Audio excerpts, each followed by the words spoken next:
Well, it was bound for me to talk about Eliza when it comes to reviews of this show, and if anyone didn't watch my fanfic reading of Chapter 17 of Steven Universe of the Creek, or read that chapter in particular,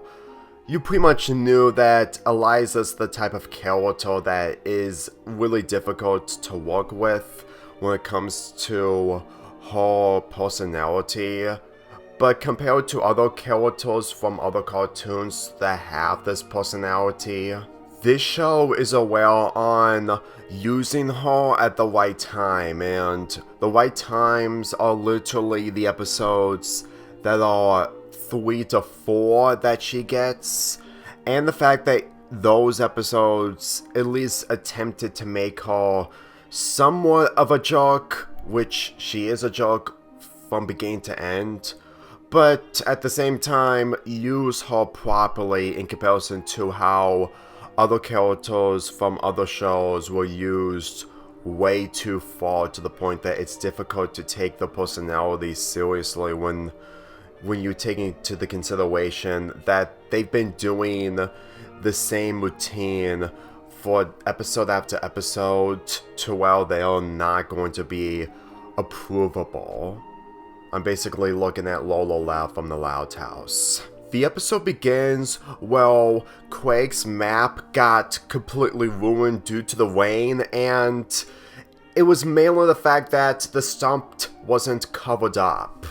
And Eliza appeals to give Craig and his friends invitation to the Tea Timers Club, where they're gonna be having a cake displayed. The other kids who got invitation were the Junior Rangers, who Jason is a character that Craig is least friends with, at least in this part of the series. Truth be told, this episode's way of showcasing what's going to be happening in the party itself can only sum up in one word: manipulation.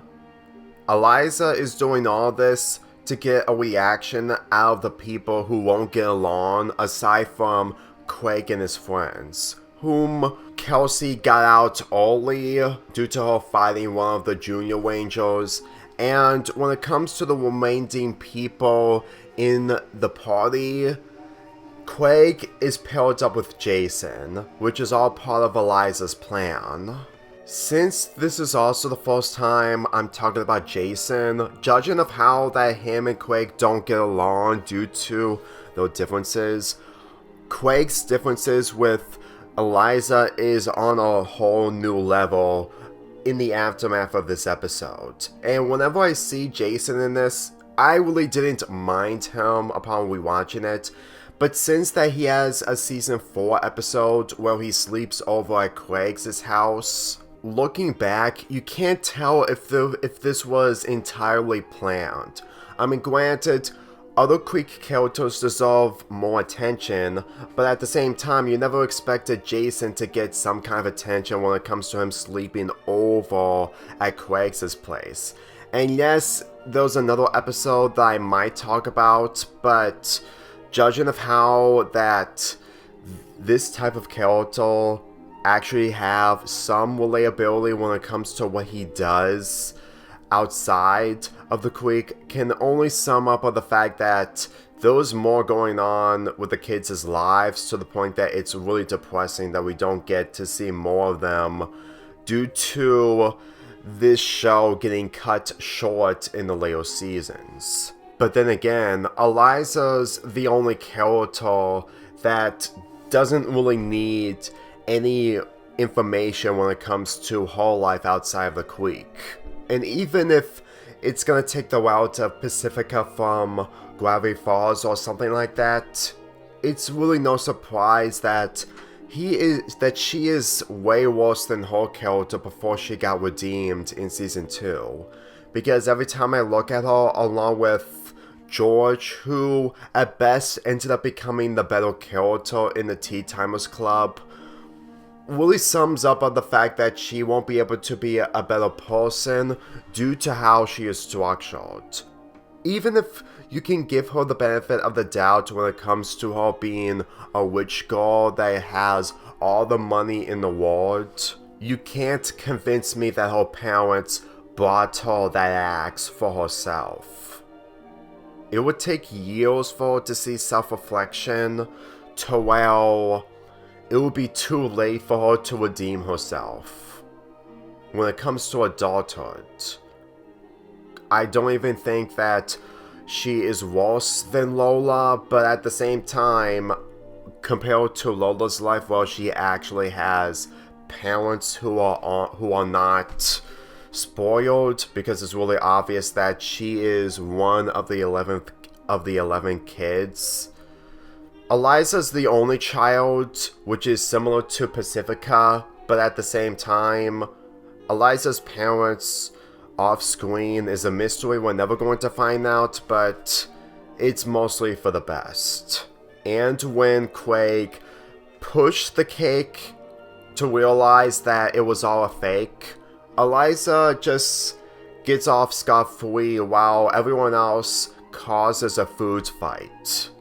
Truth be told, the fact that Eliza doesn't get any comeuppance despite the fact that she told the truth that Jason was the one who ruined Craig's map, I still don't think that Jason deserves this. Like, for the longest time, I thought that Eliza was the one who ruined Craig's map for the sake of flaming Jason, despite that knowledge being wrong upon watching this episode the first times up until rewatching this episode. But on the other hand, I would still believe that Eliza would be the one who ruined Craig's map due to the fact that she just sets this whole thing up just to get a reaction, and truth be told, despite Jason's badges getting ruined due to the food fight itself, in all honesty, it made me see that Jason doesn't really deserve any of this due to how he and Craig were being set up, despite of what Jason did. There's a reason on why Chapter 17 of Steven Universe of the Creek has Steven almost punching Eliza, because she resembles everything of what Rose is because of the hair color and mainly the personality that Eliza and Rose has. And the fact that Pink Diamond has the same hair color as Eliza. Even though if you look into that chapter a little bit more, I may have gone a little overboard, but at the same time, what else am I going to introduce Eliza to Steven in a way that doesn't feel manipulative? Seriously, my crossover chapters, despite not being the best, are still thought through when it comes to characters interacting, and the fact that it leads to confrontations to the point that it's really unexpected. Steven never had friends his age, and the friends that he has at Beach City were not as much compared to the friends that he has when it comes to gems. His human friends are really little compared to